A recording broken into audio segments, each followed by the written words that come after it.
Dear people watching and listening, Assalamu alaikum. Kindly like and share this video and subscribe to my YouTube channel. Kindly support my channel by contributing to my Patreon account so that I can continue making such audiobooks for you. The Muslim Conquest of Persia by Lieutenant General A.I. Akram. This book tells in detail about the Arab conquest of Persia, also known as the Arab conquest of Iran, during the Rashidun Caliphate from 633 to 654 AD. This conquest brought the fall of the Sassanid Empire, which was in power for over 4 centuries, while rivaling its neighbor, the Eastern Roman Empire of Byzantine.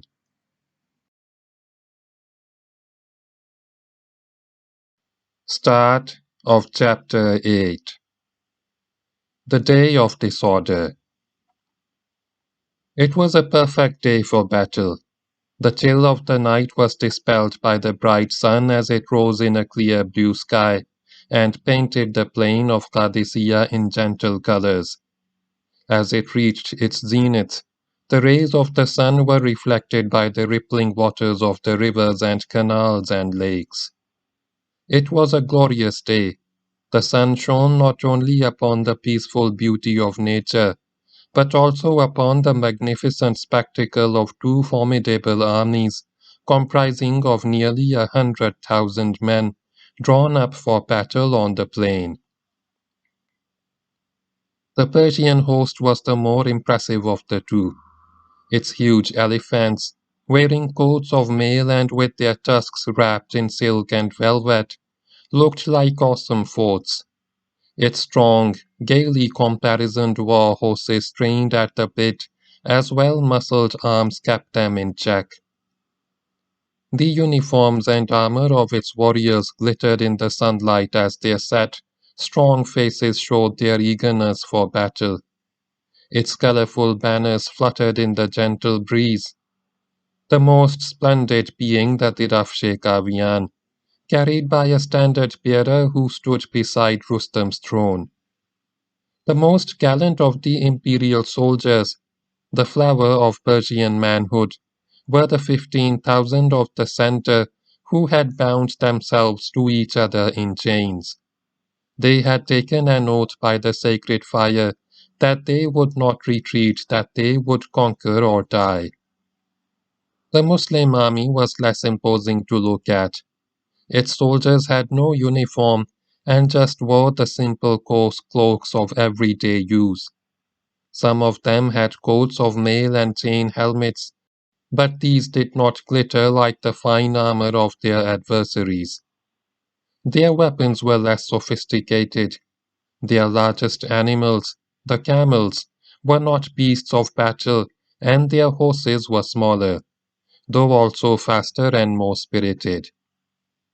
But the Muslims made up for what they lacked in numbers and weapons by the strength of their faith in Allah and arch unshakable conviction of victory. It was a spectacle of a carnival with gallant knights preparing to display their courage and skill. If the sun could think, it would marvel at the beauty and splendor of the scene, which stretched in its warm light with the finest manhood of the time, arrayed for a titanic contest between a new faith and an old empire. And if the sun could think, it would, 3 days later, be staggered to find the spectacle of beauty changed into a scene for the most frightful carnage and devastation.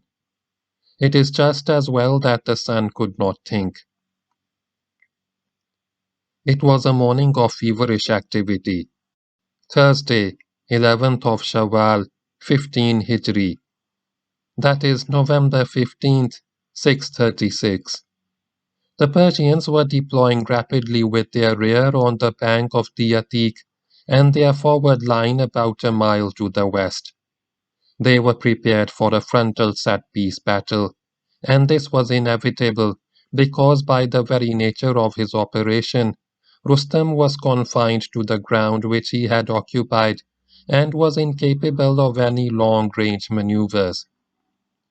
He had established what we would now call a bridgehead across the river, and so long as the Muslims had the power to attack and destroy his crossing site, Rustam had to stay where he was and fight a frontal engagement.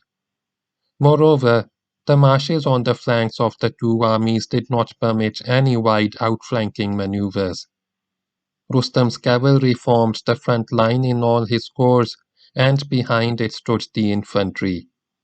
But his strongest element was the elephants, which he would use to break the strength of the Muslim cavalry, thus separating the cavalry from the infantry, and then attacking with the rest of his army to destroy the Muslim army. This is how he intended to fight each tactical action.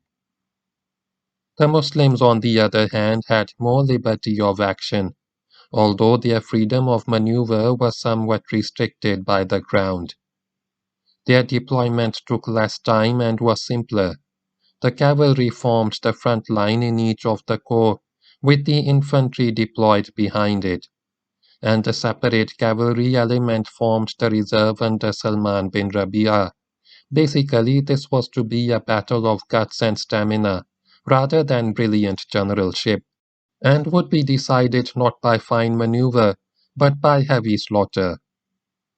Both the armies were full of spirit, full of confidence, full of a keen anticipation of victory. The Persians exulted in their strength, in their mighty elephants, in the presence on the battlefield of Rustam and the great standard, Tirafshe-Kavian, which was for them a symbol of triumph. The Muslim ranks which stretched in front of them were less than awe-inspiring.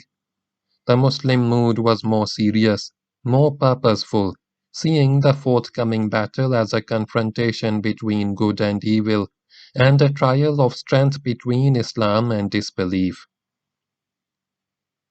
The mood of the Muslims is exemplified by the words of an old woman of the Bani Nakha to her 4 warrior sons. "You have accepted Islam, so do not betray it," she said to them. "You have left your homes for Islam, and must not regret it.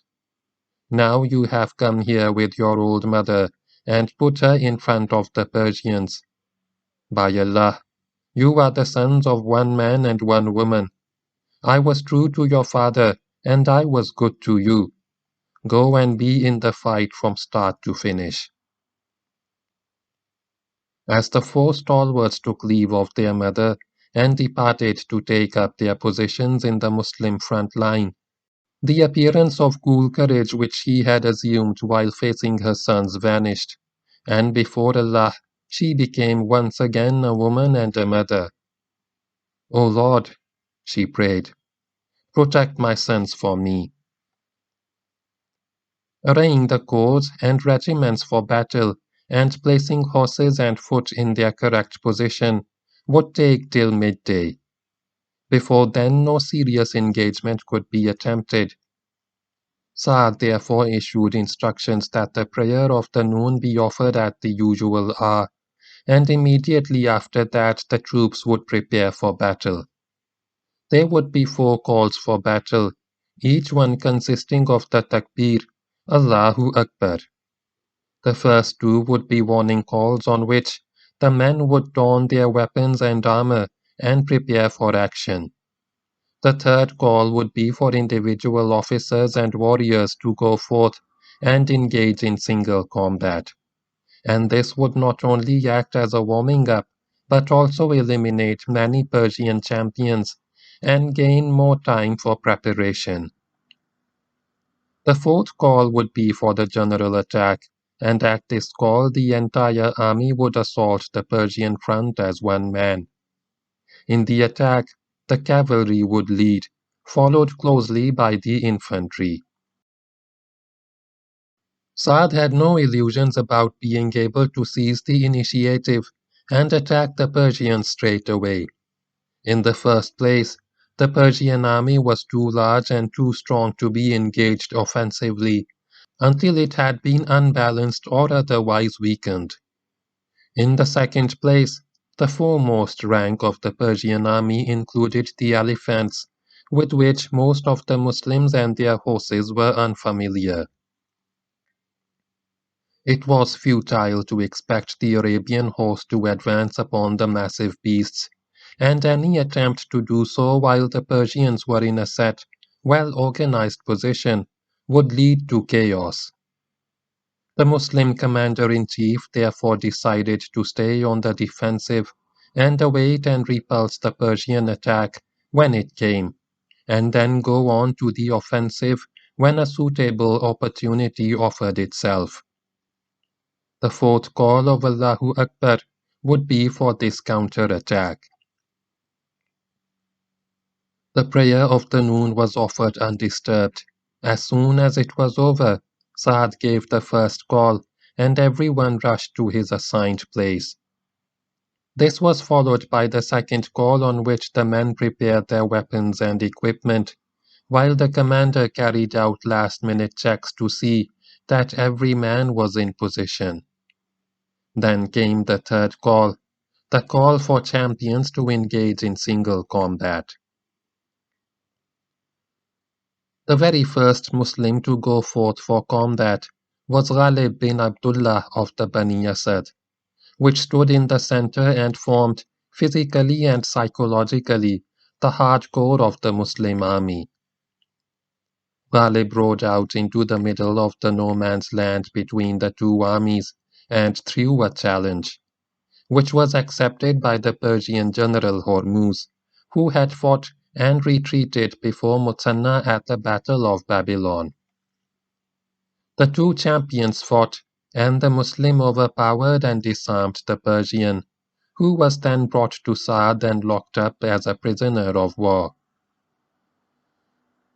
On the Muslim left, the initiative was taken by a Persian officer, who rode forward and called, "Man to man!" His challenge was accepted by Amir bin Madi Karib, father of the bull. The two dismounted and wrestled on foot, and it was not long before Amir threw his adversary, and as the Persian fell, drew his sword and cut off his head. The Muslim then turned and shouted to his men, "When a Persian has dropped his javelin, he is useless." He had hardly delivered this rather hasty judgment when a Persian horseman advanced, stopped a short distance from Amir, and began to shoot at him with his bow. Amir at once closed up, being lucky not to get hit in the meantime, and lifting the Persian off his horse, broke his neck and then cut his throat. Having done so, he gave the further judgment. When a Persian has lost his bow, he is useless. Having triumphed with honor in 2 duels, the Arab prince returned to his men and as a victory cry shouted, "I am Abu Sor, do as I do." To this his comrades, full of admiration, replied, "O father of the bull, who can do as you do?" The next noteworthy encounter was that of the gallant Asim bin Amir, who rode out of the Muslim left center, recited a few extemporaneous verses, and threw a general challenge for combat. For some time there was no response from the Persian front, for Asim was a much feared warrior, but after a while a Persian horseman rode forward. When he got near Asim, however, he changed his mind and galloped back to the Persian army. Asim followed him, and as he got near the Persian line, the Persians moved out of his path to let him pass. Asim entered the gap, and there, right in front of him, stood a mule loaded with 2 large saddlebags, and held up by an unmilitary-looking and unarmed man. Since no Persian was coming forth to fight, Asim took the reins of the mule and led the animal and the mule man back to the Muslim army as a prize. The mule was led to Saad, who found that the mule man was the baker of a Persian prince, and that the saddlebags were full of date cakes and honey. He sent them to Asim's men as a trophy, and they made a quick snack of the goodies. Other duels were now in progress, and Persian champions too were coming forward to throw their personal challenges. While several of them won their duels, by and large, the honors in this phase of battle went to the Muslims. Troops of both sides were getting impatient for battle. One Muslim regimental commander lost his patience and ordered his men to advance, but the move was stopped in the nick of time by the deputy commander, Khalid bin Urfuta, who warned the subordinate commander that he would be removed from his command if he took such a rash step again. Another officer, Qais bin Hubayra of the Bani Asad, rushed to Khalid and said, "O commander, we have come to these people with a purpose. Launch the attack against them as one attack." But Khalid shook his head, and still Saad would not give the signal to attack the fourth takbir. And then suddenly Rustam struck at the Muslims with his elephants and his wings. Rustam had no intention of letting the initiative slip from his hands to his adversaries.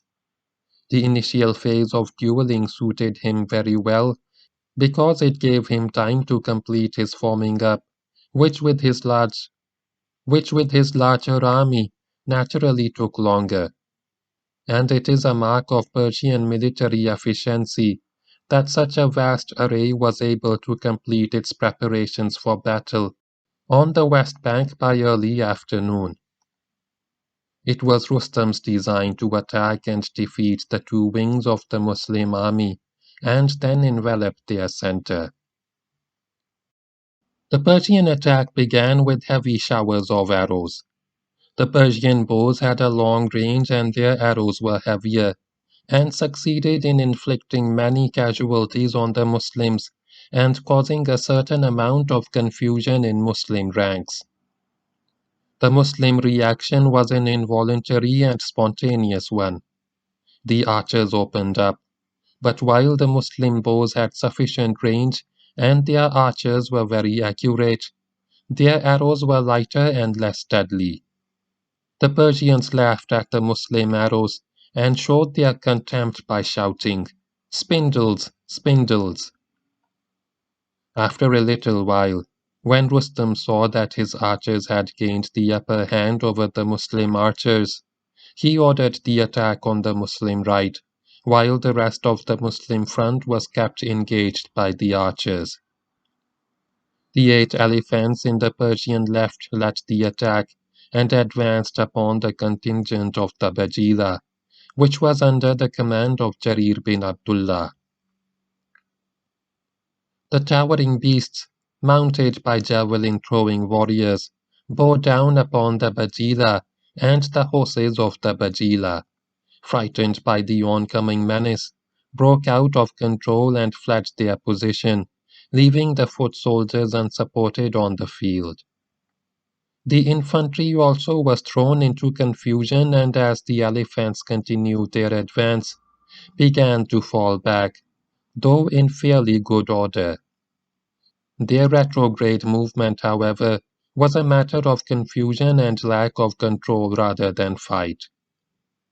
Saad could see that the Bajila were in trouble and something would have to be done to restore the situation on the Muslim right. He did not wish to commit his reserve at this early stage of battle, and seeing no forward move by the Persian center, decided to rely on units of the forward line to deal with the advance of the Persian left.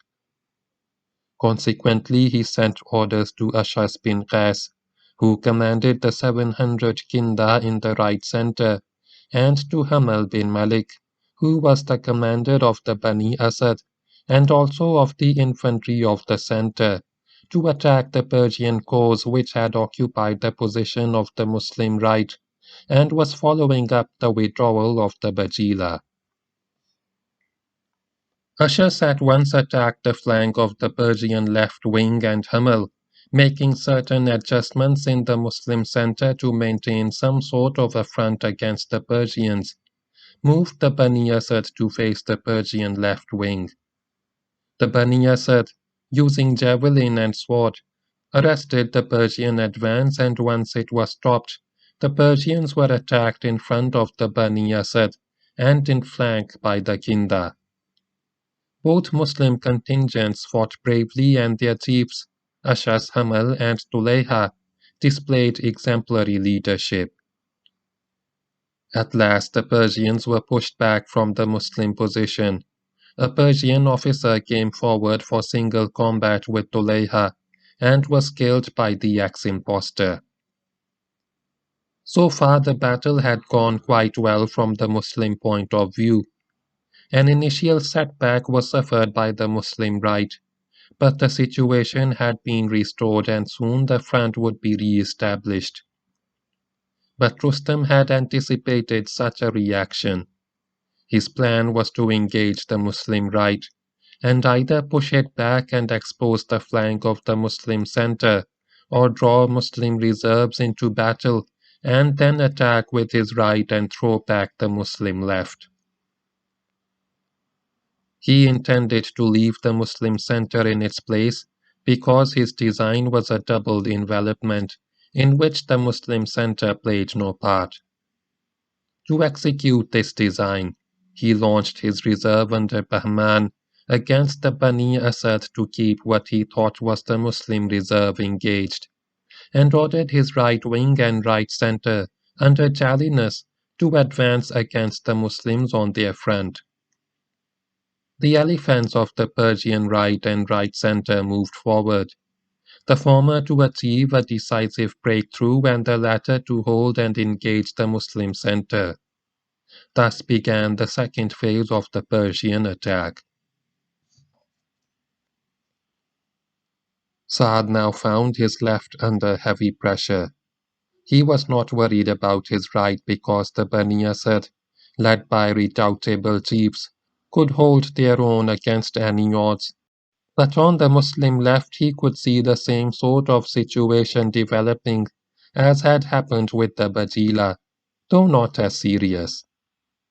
The Muslim horse of the left and center, severely punished by the Persian archers, became unmanageable and many fell back on the infantry as the elephants, their movement covered by javelins and arrows, bore down upon them. Saad did nothing about his left, leaving the problem to the father of the bull, but sent word to Asim bin Amir, who commanded the Bani Tamim in the left center, to do something about the elephants. Asim led the Bani Tamim forward. He ordered his men to pick off the Persians on the elephants' backs with arrows, to get behind the elephants and then slip in and cut the girths of the howdahs.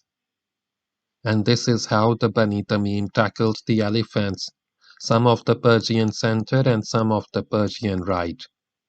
There was a great deal of confusion on the battlefield, and not one of the elephants engaged by Asim remained with its howdah on its back. Many Persian elephant riders were killed as they fell, and the rest beat a hasty retreat, leading their elephants to the safety of the Persian position behind the front line. What made the Muslims' task of repulsing the elephants easier was the fact that the beasts came too far ahead by themselves and were not closely supported by the Persian cavalry and infantry. On the Muslim left, Amr bin Madi Karib did much the same to the Persian elephants. Although the commander of the Muslim left wing was Shurahbil bin Asamt, most of the tactical actions here were controlled by Amr.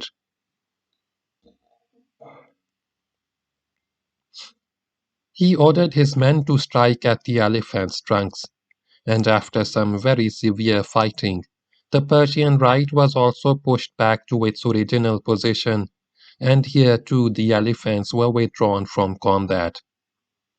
And it was while this hard fighting was going on that Saad found that his troubles were not confined to the battlefield.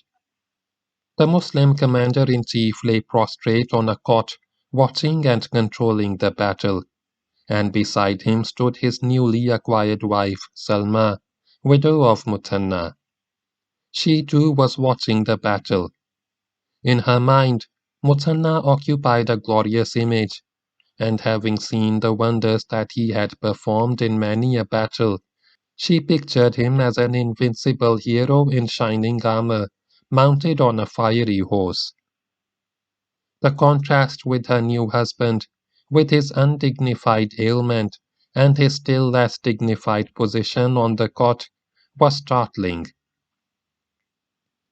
Unaware of military realities, she attributed the pressure on the Muslims and their defensive posture to inadequate leadership, and woman that she was, burst out. "Oh my Muthanna! But there is no Muthanna for the cavalry today." Saad was cut to the quick. The injustice of Salma's words wounded him deeply. He was carrying the extremely heavy burden of military command in a great battle against a fine army, twice as strong as his own and better armed and equipped. And he was in actual physical pain, which was acute enough to cause him to groan now and then. And here was this woman. Saad realized that the Persians were not the only ones creating problems for him. With a cry of anger, he rose to his feet and slapped the woman. Then he shouted at her. What could Muthanna do about these regiments around which the battle rages? Salma was impressed by his violent reaction, but was not yet prepared to give in. Do you react from a sense of honor or fear? She asked boldly. Saad now realized that the rules of logic and the military principles that he was trying to apply to the battlefield could not be used against unpredictable women. He controlled his anger and in a voice which was gentler and more reproachful, said, By Allah, none shall understand my position if you do not, and you can see how it is with me. Salma turned about and, sulking, walked away. It was late in the afternoon when the Persian attacks on the Muslim wings were finally repulsed, and the Muslim ranks found themselves in about the same position as they had adopted for battle in the morning. The situation was still somewhat confused, as was inevitable, but Saad took the immediate decision, and a very sound one it was, to exploit the Persian setback, physically and psychologically, by launching his attack and pressing the Persians back, if possible into the river. Without waiting for the Bani Asad to be repositioned in the center, he gave the fourth takbir, the call for the general attack. The Muslim front at once moved forward. The cavalry advanced at a brisk pace along the entire front, followed by the infantry, and on nearing the Persian front, the cavalry charged. The Persian front was now weaker than at noon because of the failure of the Persian attack, and the severe mauling which they had received from the Muslims, and there were no elephants to strengthen it. But the Persian warrior in his person was no weaker, and could fight without elephants. In fact, he fought bravely and was able to hold his own at most places. After the cavalry attack, the javelin men hurled their javelins, and then the swordsmen closed in for a savage contest in which horse and foot were all mixed up, and the Muslims were guided only by the laid-down direction of the attack and the purpose of breaking through the Persian front or pushing it back. The Muslim soldiers were superior as individual fighting men, but the Persians were not wanting in skill and courage, and could rely upon their numbers to hold the Muslim attack. And hold it they did. Shortly before sunset, however, as the fighting increased in intensity, The Muslims were able to punch several holes in the Persian front and press through the gaps thus created. One such gap was in the Persian center, and through this a body of Muslim warriors charged and got very near to Rustam.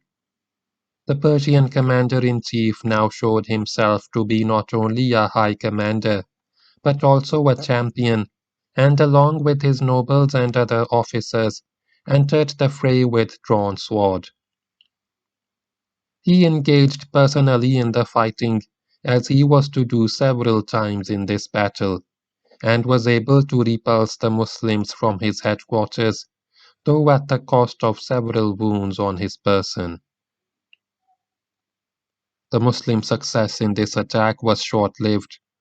The Persians were able to re-establish their front at sunset, by when the fighting could be expected to end for the day. But the two armies were so heavily engaged that the combat continued for some time, with each side striving to gain an advantage over the other. It was only at the approach of dusk that the fighting ended, and such was the nature of combat on this day that it became known to the Muslims as the Day of Disorder. Both armies returned to their camps, knowing that their ordeal had only just begun. The future held promise of much savage fighting and much sweat and blood. The heaviest odds on the Day of Disorder had been faced by the Bani Asad, to whom went the honors of the day. They had lost 500 men.